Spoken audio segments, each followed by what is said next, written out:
사실 내성적인 사람입니다. 제목에 끌렸습니다.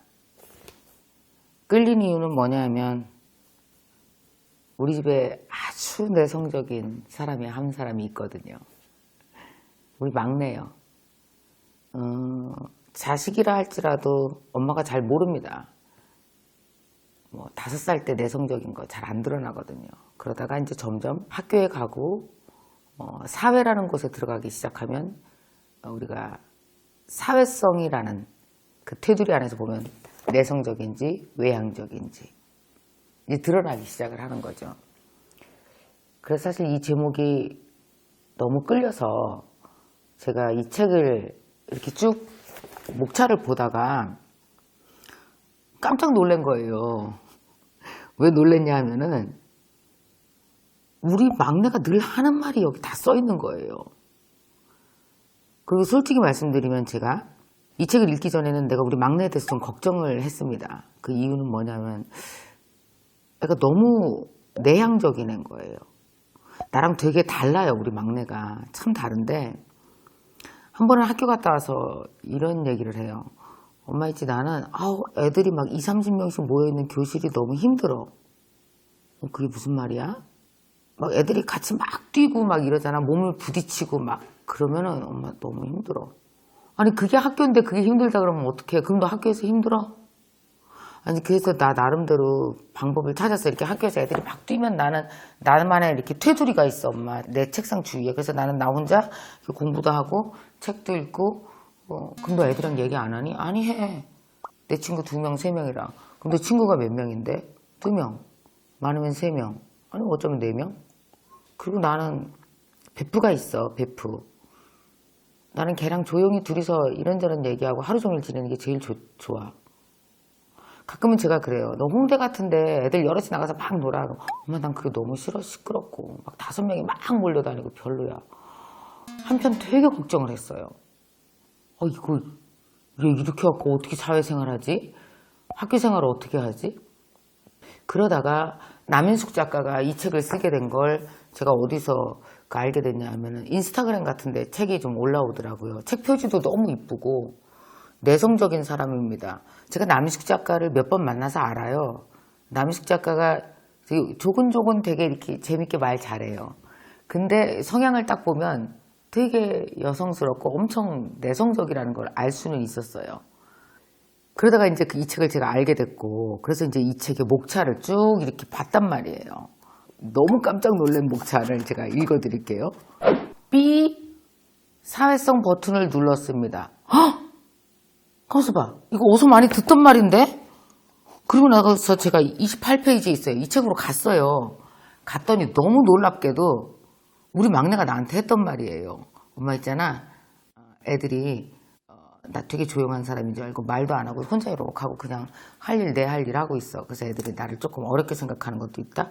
근데 만약에 선생님이 나와서 영어 프리젠테이션에 나와서 발표해 그러잖아. 그러면 엄마 어떤지 알아? 나 나가서 막 손을 막 이러면서 막 청중을 휘어잡고 이야기해. 그래서 애들이 나 딱 끝나고 들어올 때 애들이 나한테 뭐라 했는지 알아? 야, 너 그렇게 조용히 앉아있던 애가 어떻게 나가서 그렇게 할 수가 있어? 노래를 부르면 또 막 노래를 부른대요. 너 어떻게 그럴 수가? 그러니까 애들이 배신감을 느낀대요, 자기한테. 너 어떻게 그렇게 할 수가 있어? 내가 물어봤어요. 그래서 그럼 어떻게 하는 거니, 윤서야? 그걸 어떻게 하는 거니? 그럼 우리 딸이 뭐라 그러는지 알아요, 막내가? 엄마 나한테는 또 다른 내가 있어. 내 안에 2명이 있다고. 원래 내가 편안해하는 내가 있냐면 필요할 때 내가 꺼내 쓰는 나가 있어. 사회적인 나. 나는 버튼을 딱 누른다? 그러면 휙 모드 전환이 딱 돼, 엄마. 그래갖고 나가서 할 거 다 해. 엄마가 전혀 걱정하지 않아도 된다고. 사실 우리 막내의 꿈이 뭐냐 하면은 노래예요, 노래. 그래갖고 내가 너는 그렇게 내성적인 애가 어떻게 사람들 앞에서 막 노래할 생각을 하니? 그래서 그랬더니 할 수 있어. 왜 못해? 버튼 딱 누르면 되지. 깜짝 놀랐어요. 남인숙 작가가 여기 써놓은 거예요. 빅 사회성 버튼을 눌렀습니다. 그리고 나서 이제 제가 가봤습니다. 28페이지로 갔어요. 그랬더니 이렇게 써 있습니다. 자, 읽어드릴게요. 지독하게 내성적인 나는 몇몇 상황에서 의식 속에 버튼을 누른다. 나는 그걸 사회성 버튼이라고 부른다. 상대가 나보다 더 내성적이라든가 내가 대화를 이끌어가야 할 상황이라든가 공개적인 자리에 나섰을 때라든가 그 밖에도 외향적이어야 할 상황은 많다. 상대의 본성이 어떻든지 외향적인 태도가 그 사람을 편안하게 해줄 확률이 높아서다. 일단 버튼이 눌려지면 나는 완전 다른 사람이 된다. 달리 긴장감을 느끼지 않고 억지로 웃지도 않으며 대화도 자연스럽게 끊이지 않고 이어간다. 어릴 때는 절대 못하던 일. 낯선 사람에게 먼저 말을 건다든지 어색한 사람에게 먼저 연락을 한다든지 이 상태에서는 얼마든지 가능하다. 나뿐만 아니라 대부분의 내향인이 필요한 상황에서 이 버튼을 누른다. 어떤 사람은 이 버튼이 어찌나 작동을 잘하는지 주변 사람들 모두가 그를 외향인이라고 착각하기도 한다. 참 신기하지 않아요? 내가 깜짝 놀랐어요. 오, 우리 막내에게 희망이 있는데 내가 걱정 안 해도 되겠는데 이런 생각이 들었습니다. 그래서 대표적으로 또 남인숙 작가가 써놨어요. 대표적으로 여러분 사회성 버튼을 빡빡 눌러가면서 평생 멋지게 살다가 좀 일찍 가긴 했지만 그 사람이 누군지 아십니까? 보헤미안 랩소디를 부른 프레디 머큐리요. 대표적인 내향적인 사람이죠. 아주 내성적인 사람이었어요. 근데 이 사람은 어떠냐면은 무대에서는 막 미친 듯한 파워풀한 모습을 보이지만은 공식 활동을 하지 않았을 때는 혼자 틀어박히기 일쑤였답니다. 언론과 인터뷰도 되게 힘들어했고요. 무대에서 남성적인 모습과 달리 실제로 되게 감수성이 섬세한 사람이기도 했고요. 근데 그 사람은 필요한 상황에서는 늘 사회성 버튼을 딱딱 눌렀답니다. 그래서 제가 결국은 어떠냐, 이 책에 빠져들어서 제가 이 책을 우리 막내와 함께 같이 읽었어요. 막내에게 보라고 그랬어요. 그랬더니 막내가 와 엄마 나랑 똑같은 얘기한다. 그중에 되게 재밌는 것이 있습니다. 여러분 아싸 인싸 알아요? 나는 이거 우리 막내한테도 그 처음 알았어요. 엄마 나 아싸야. 그 얘기를 듣고 얼마나 충격받았는지 아세요? 아싸가 뭔지 아세요? 아웃사이더. 그렇지 아웃사이더. 인싸 아싸잖아요. 근데 저는 어디 가나 되게 빨리 어울리는 사람이거든요. 우리 막내 뭐라 그러냐면 지가 아싸라는 거예요. 그러니까 엄마 나 아웃사이더야. 얘기하면 여러분 얼마나 걱정이 되시겠어요 엄마로서. 근데 여기서 남식 작가는 아싸에 대해서 이렇게 얘기합니다. 사람들 사이에서 인력은 누구나 심리적인 저항 없이 어울릴 수 있는 성향에서만 나오는 건 아니다. 어떤 형태로든 무리의 이득을 주거나 줄 가능성이 있는 사람이 인싸가 된다. 그것은 재미일 수도 친근감일 수도 그리고 일 잘하는 능력이나 재력일 수도 있다. 인생의 많은 장면에서 아싸였던 나는 그때마다 내가 매력 없는 사람이라는 자괴감에 시달렸고 꽤나 외로웠다. 그런데 뒤늦게 돌아보니 아싸로서의 내 삶은 내 선택이었다. 나는 주는 데는 서툴고 혼자 있는 것을 더 편안해하는 사람이었다. 무엇보다 내 위치를 쓸쓸해하면서도 막상 인싸가 될 수 있는 상황이 닥쳐도 그걸 받아들이고 싶지는 않았다. 혼자가 싫어 무리에 한 발 걸치고 있기는 해도 내 빈약한 에너지를 그곳에 쏟아붓고 싶지는 않았던 것이다. 너무 쉽게 방전되어 본능적으로 에너지를 아끼기 마련인 내향인이 아싸가 되기 쉬운 것도 이와 비슷한 이유에서다. 저희 막내가 했던 얘기가 있어요. 그래서 너 아싸 되면은 아웃사이드 되면 어떡해? 엄마 엄청 편해. 점점 이 책을 읽어가면서 걱정할 필요가 하나도 없는 그 사람이 갖고 있는 하나의 성향이구나. 근데 중요한 건 이 성향을 잘못됐다고 얘기하는 게 가장 큰 문제라는 생각이 드는 거예요. 여러분 남인숙 작가가 여기서 지적하는 게 이런 얘기를 합니다. 우리는 흔히 성공과 외향적인 것이 하나라고 보죠. 성공한 사람은 굉장히 외향적이에요. 그래서 막 누구 반장할 사람 저요! 막 손 들고. 그래서 엄마들은 생각해요. 반장 같은 거 한 번도 안 하면 저거 어떡하면 좋아 저거 어떡하면 좋아. 애 입으로 만약에 아싸라고 얘기해봐요. 큰일 났다. 쟤 아웃사이더야. 보통 어떡하면 좋아. 저거 왕따 당하면 어떡하면 좋아. 그리고 사람들은 어떠냐면은 실컷 좋건 자기 성품을 극복하고 나서라도 사람들과 막 어울리고 희희낙낙하고 웃고 떠들고 거기서 리더십을 발휘하고 이래야만 그 사람이 성공한다고 생각하지. 내성적인 내향적인 사람의 성공에 대해서는 우리가 짝짓기를 잘 못하는 것 같아요. 그래서 여러분 가장 큰 실수가 뭔지 아십니까? 내향적인 아이를 기를 때 엄마들이 먼저 실망하는 거죠. 먼저 너는 그렇게 갖고는 사회성 없어서 너는 안 될 거야 라고 얘기를 하는 거죠. 여러분 그러나 신기하지 않습니까? 필요할 때 사회성 버튼을 누르고 사회성 내가 필요한 만큼의 사회성을 꺼내 쓸 수 있다면 그거는 굉장히 밸런스가 잘 잡힌, 잘 조율된 인간 아닐까요? 우리 막내는 중학교 3학년인데 이미 그걸 조율하고 있었어요, 스스로. 자, 그래서 내향적인 사람에 대해서 남인숙 작가가 이 책을 왜 쓰게 돼 있는지에 대해서 읽어드리겠습니다. 나 내성적인 사람이야. 이렇게 말하는 나를 친구가 빤히 바라봤다. 잠깐의 정적 끝에 그는 이렇게 말했다. 야, 너 어디 가서 그런 말 하지 마. 내가 내성적인 사람이라는 고백이 그에게는 어이없는 일인 듯 했다. 그럴 만도 한 게 나는 사람들이 모인 곳에서 침묵을 지키고 있거나 낯을 가리지는 않는다. 수백 명의 청중 앞에서 강의를 하고 방송국 카메라 앞에서 조잘조잘 말도 잘한다. 하지만 그렇다고 해서 나를 외향적인 사람이라고 생각하는 건 오해다. 내성적인 성격이란 건 그런 의미가 아니다. 사람이 갖고 있는 내외향적인 성향이란 자신을 바깥으로 표현하고 못하고 그것으로 나뉘는 것이 아니다. 내성적인 사람은 물리적 감정적으로 예민한 사람을 이야기한다. 그래서 바깥 세상의 사소한 변수조차 자극이 된다. 잠깐의 외출, 가벼운 상호작용만으로 피곤해진다. 내성적인 사람으로서 사회화가 되기 전에 나는 내가 열등한 인간이라고 생각했었다. 사람들과 쉽게 어울리지 못하고 관계의 중심에서 늘 밀려나는 스스로가 한심했고 앞으로의 내 삶이 걱정스러웠다.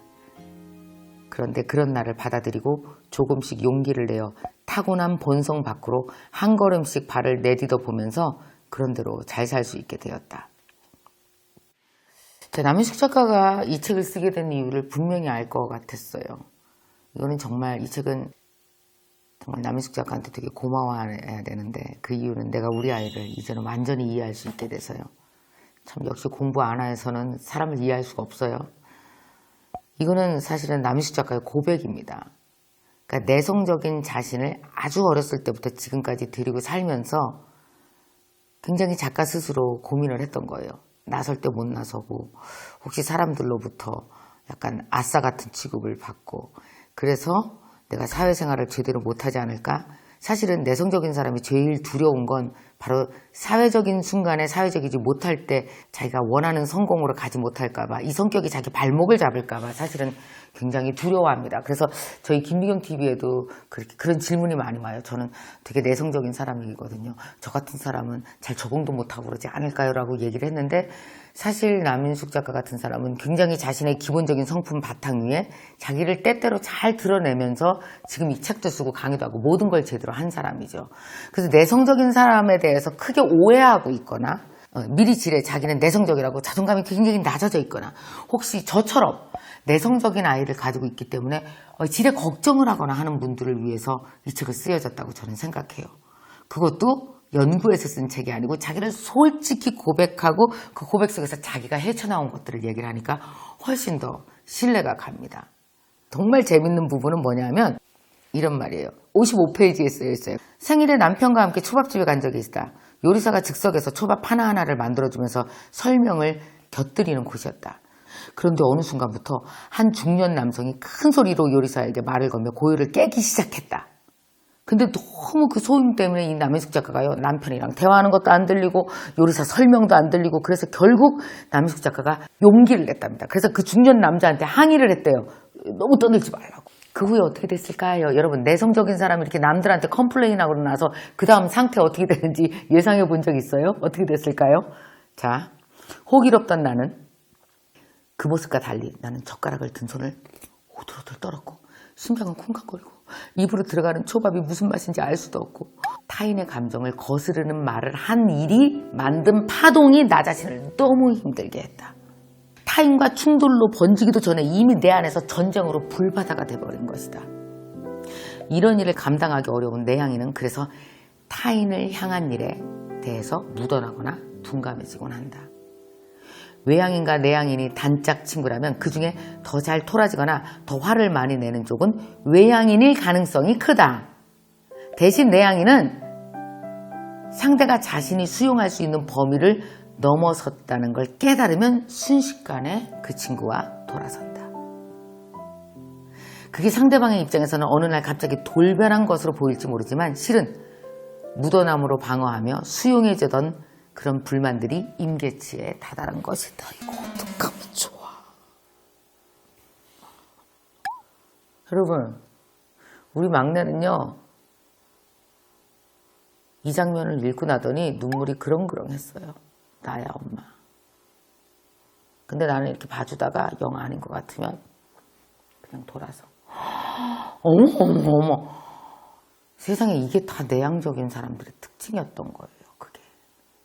그래서 정말 우리 막내는요, 이 책을 읽으면서 뭐라는지 아세요? 엄마, 내가 있잖아, 태어나서 읽은 책 중 나를 가장 위로하는 책이야. 뭐 진짜 위로받았어. 엄마, 이 사람이 누구야? 작가야. 엄마, 유명해? 응, 되게 유명한 사람이야. 뭐 300만 부 팔았대, 책을. 오, 엄마보다 더 팔았군. 강의도 해? 응, 텔레비에 나와서 강의도 해. 잘해. 엄마 만나봤어? 응, 몇 번 봐봤지. 어때? 예쁘고 말도 조곤조곤 잘하고. 문제 있어 보여? 아니, 사람 되게 좋아. 나 그분 좋아해. 사회생활 하는데 문제 없지, 엄마? 그럼 너무너무 잘하지. 엄마, 바로 그거라니까. 바로 그거라니까. 세상에는 얼마나 많은 종류의 사람이 있는데 나 같은 사람도 있다고. 엄마, 아무 문제 없어. 엄마, 나는 있잖아, 이 성품으로 내가 하고 싶은 모든 일을 할 거야. 엄마, 나는 무대에 나가서 몇천 명 앞에서 박수 받고 노래도 하고. 그러나 엄마, 나는 어떤 사람인지 알아? 어떤 사람인데, 여기 또 남희숙 작가랑 똑같더라고요. 깜짝 놀랐네요. 아마 여러분 집에도 이런 아이가 많을 겁니다. 어떤 게 써 있느냐면요, 또 이게 써 있어요. 내성적인 사람의 성공에 대해서 이렇게 써 있습니다. 내성적인 사람들의 속마음이라는 게 이렇다. 내가 혼자서 무엇인가를 열심히 만들어내면 그 가치가 저절로 알려져서 자연스럽게 성공하면 좋겠다. 그리고 그 성공은 남들 앞에 적극적으로 나서지 않아도 유지되면 좋겠다. 남희숙 작가가 얘기하길요, 이게 약간 도둑놈 심보 같긴 하지만 사실 이거 넘어서는 행동을 하면 본인이 그 성공을 감당할 수가 없답니다. 내성적인 사람은. 그래서 자기만의 성공 법칙을 갖고 있다는 게 바로 내향적인 사람들의 특징이라는군요. 내향적인 사람들의 특징, 결정적인 것. 남희숙 작가는 이런 얘기를 해요. 내성적인 사람들은요, 대부분 방구석에서 모든 일이 해결되는 그런 꿈을 꾼대요. 조직에 들어가서 막 상처받고 치우고 비유 맞추고 머리 아픈 상황은 이 사람들의 에너지로 받아들일 수가 없는 거죠. 그러다 보니까 자신 혼자서 서서히 혼자서 성공하고 혼자서 그 성장을 이뤄갈 수 있는, 프리랜서로 일할 수 있는 직업을 그토록 찾고 부러워하고 이루어 나간답니다. 근데 그거를 다 해낸다는 거죠. 어느 날 남희숙 작가는 이런 경험도 있대요. 신발을 신은 게 언제였지? 신발 신고 한 번도 나가본 적이 없어서요. 한 일주일 동안. 근데 이게 어떠냐 하면 아무 문제가 없다라는 얘기입니다. 그래서 집순이의 법칙을 스스로 만들어냈습니다. 첫 번째, 규칙적으로 생활한다. 2, 집을 깨끗이 한다. 3, 그런데 약속이 생겨서 갈까 말까 할 땐 그냥 나가서 한번 훈련한다. 4, 운동을 열심히 한다. 자, 이렇게 내성적인 사람들, 내향적인 사람들을 위한 책을 썼다라는 건 정말 그 남희숙 작가가 되게 뭐랄까요, 되게 솔직하고 자존감이 넘치는 사람이다라는 생각을 저는 하게 됐어요. 자, 여러분, 혹시나 착각하신 적이 있으십니까? 저는 이 책을 읽고 사실은 막내에게 내가 너무 미안하다고 얘기를 했어요. 저는 비난한 적은 없는데 걱정했거든요. 제가 걱정했다는 건 무슨 뜻이에요? 더 좋은 방향이 있는데 너 왜 거기 있냐고 생각했던 거잖아요. 너무 미안했어요. 너무 정상적이고 스스로 타고난 성품이고 스스로 사회성 버튼이라는 말도 지가 스스로 할 만큼 이렇게 훌륭하게 잘 성장한 애를 내가 걱정이라는 감정으로 감히 우리 아이를 대했구나. 여러분, 쓸데없이 애 걱정하는 게 애를 얼마나 낮게 취급하는 건지 아세요? 그거 되게 미안한 겁니다. 근데 내가 되게 미안한 행위를 우리 막내한테 했던 거잖아요. 그래서 제가 우리 막내랑 같이 이 책을 읽으면서 얘기했어요. 엄마가 진짜 미안해. 응? 아니야, 엄마. 근데 나는 엄마가 이렇게 책도 열심히 읽는 사람이라 너무 좋다. 이런 걸 책을 읽고 나와 대화할 수 있어서 너무 좋고. 여러분 집안에 어떻습니까? 참 신기하죠. 같은 뱃속에서 났어도 누군가는 외향적이고 누구는 내향적입니다. 그죠? 내향적이고 외향적인 거에 옳고 그름이 없습니다. 그냥 타고났어요. 모든 사람들은 내향과 외향을 조율하면서 살아야 돼요. 그러나 내가 가지고 있는 그 터전 있잖아요. 이 터전은 누구나 다 있습니다. 우리 막내는 되게 내향적인 터전에 있어요. 저는 외향적인 터전에 있어요. 우리 모두 다 장단점이 있습니다. 그러나 필요한 걸 서로 이해해주고 돕고 하면서 또 나 안에 있는 장점을 키우고 이러면서 해나가는 것 같아요. 근데 세상에서 가장 큰 폭력은 뭔지 아십니까? 외향적인 사람은 되게 성공하고 내향적인 사람은 문제아라고 생각하는 이 폭력, 이 잘못된 프레임이 20년, 30년간 계속 그 사람을 바라보는 프레임으로 있으면 큰일 나는 공간이 어딜까요? 바로 집이요. 근데 그 프레임을 갖고 있는 사람은 누굴까요? 엄마예요. 아빠예요. 여러분 집안에 혹시 내향적인 사람이 있습니까? 그게 누굽니까? 아이예요? 아니면 여러분 자신이세요? 여러분 이 책을 통해서 우리의 프레임이 바뀌어져야 된다고 생각해요. 그리고 함부로 남을 걱정하면 안 된다고 생각해요. 그는 옳고 바르고 잘 살고 있으니까요. 이 책 챕터 하나하나마다 우리 막내와 저는 무릎을 치면서 막 웃으면서 봤습니다. 막내가 어떤 때는 막 크크 웃기다고 어떤 때는 약간 뭐 눈물 짓기도 하고 맞아 엄마. 그래서 우리 막내는 이 책을 통해서 너무 큰 힐링을 얻었어요. 너무 큰 힐링. 왜냐하면 내향적인 사람들이 얼마든지 세상을 잘 헤쳐나가고 그들의 현명함이 얼마나 대단한지에 대해서 알게 됐거든요. 여러분 혹시 집안에 한두 명 내향적인 사람이 있다라면 내성적인 사람이 있다면 반드시 이 책을 함께 읽으셨으면 좋겠습니다. 우리에게 사람을 바라보는 정말 좋은 프레임을 이 책이 선물할 테니까요. 북 액션 드리겠습니다. 여러분 주위에 반드시 분명히 내성적인 내향적인 사람이 아마 주위에 친구건 누구건 있을 겁니다. 자, 그 사람과 아니면 여러분 자신일 수도 있고요. 그래서 여러분이 생각하시는 내향적인 사람이 가지고 있는 가장 큰 장점은 주위에서 보니까 이런 거더라. 어떤 내향적인 사람들의 장점을 발견하신 적이 있으십니까? 살면서. 그게 있다면 여러분 적어주시기 바랍니다.